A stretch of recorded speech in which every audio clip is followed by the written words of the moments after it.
சோதிக்காதீங்க அதைய சோதிக்காதீங்க.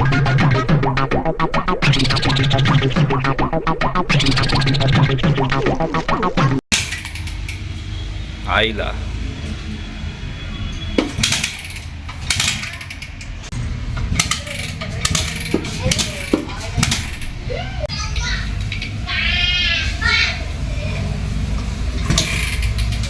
கரண்ட் வருதா?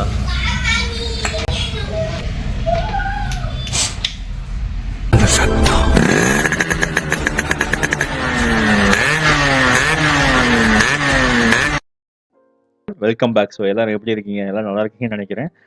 இன்றைக்கும் பார்த்தீங்க அப்படின்னா நம்ம பைக்கில் வந்து சின்னதாக ஒரு மெயின்டெனன்ஸ், ஒரு சின்னதாக ஒரு ஸ்பேர் வந்து ரீப்ளேஸ்மெண்ட், அதுக்காக தான் வந்து நம்ம இன்றைக்கி உட்காந்துருக்கோம். என்ன ரீசன் அப்படின்னு பார்த்தீங்க அப்படின்னா, நம்ம ஸ்பேர் பிளக் வந்து ரீசெண்டாக வந்து ஒரு சின்னதாக ஒரு கம்ப்ளைண்ட் ஆச்சு.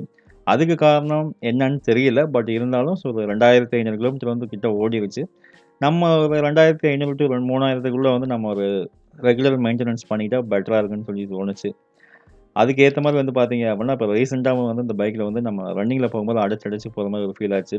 அது மட்டும் இல்லாமல் இப்போ ரன்னிங்கில் போகும்போது பார்த்தீங்க அப்படின்னா, ஒரு 4 கியர் மூவ் பண்ணி நம்ம அடுத்ததாக போகும்போதும் வந்து ஆஃப் ஆகிடும் வண்டி.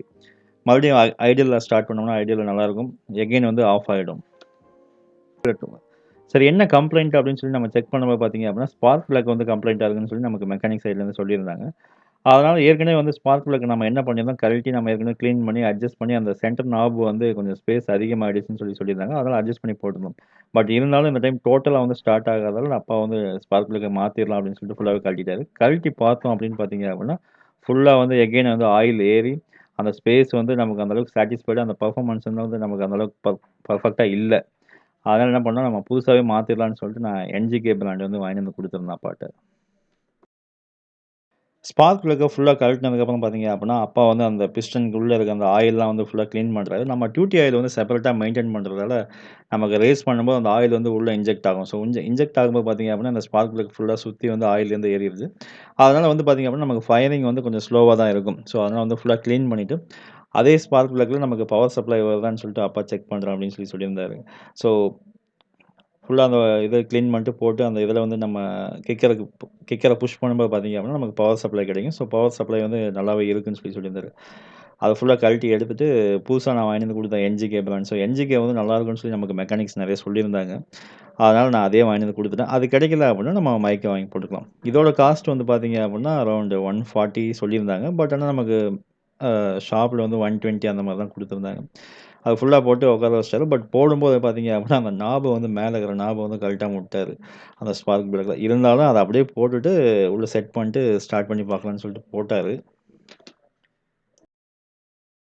அந்த புது நாப்ல பார்த்தீங்க அப்படின்னா, மேல எட்ஜ்ல வந்து ஒரு சின்னதா ஒரு கேப் இருக்கு. அத கழட்டாமயே விட்டாரு.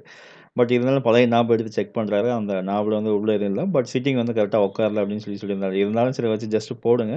பார்க்கலாம் எப்படி ஸ்டார்ட் ஆகுதா என்னன்னு சொல்லிட்டு. ஸோ கம்ப்ளைண்ட் இதுதானாங்கிறத நம்ம ஸ்டார்ட் பண்ணா தான் நமக்கு ஃபுல்லாவே தெரியும்.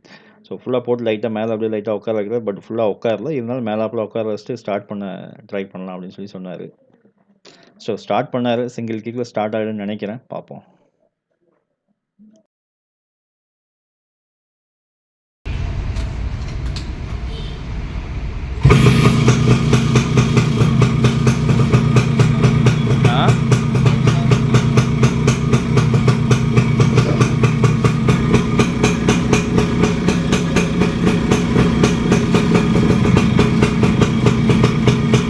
இது அந்த பழைய ஸ்பார்க் பிளக்ல இருந்த நம்ம அந்த ஆயில் ஏறி ஸோ நம்ம ஆல்ரெடி அட்ஜஸ்ட் பண்ண பிளக்கோட கண்டிஷன் இது.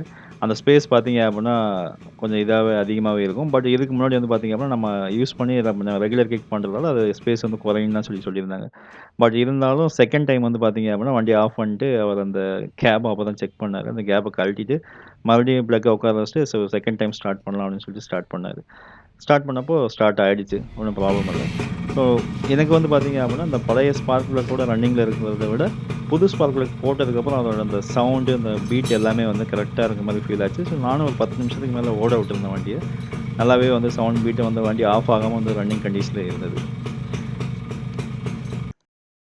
ஏன் அப்படின்னா ஸோ மறக்காமல் வந்து 2500 to 3000 கிலோமீட்டருக்குள்ள வந்து பார்த்தீங்க அப்படின்னா அந்த ஸ்பார்க் பிளக் மெயின்டெனன்ஸ் வந்து சர்வீஸ் கூட செக் பண்ணிட்டு புதுசாக போட்டுக்கிறது பெட்டராக இருக்கும். ஏன்னு பார்த்தீங்க அப்படின்னா ரன்னிங்கில் இருக்கிறது வந்து ஆஃப் ஆகிடும்.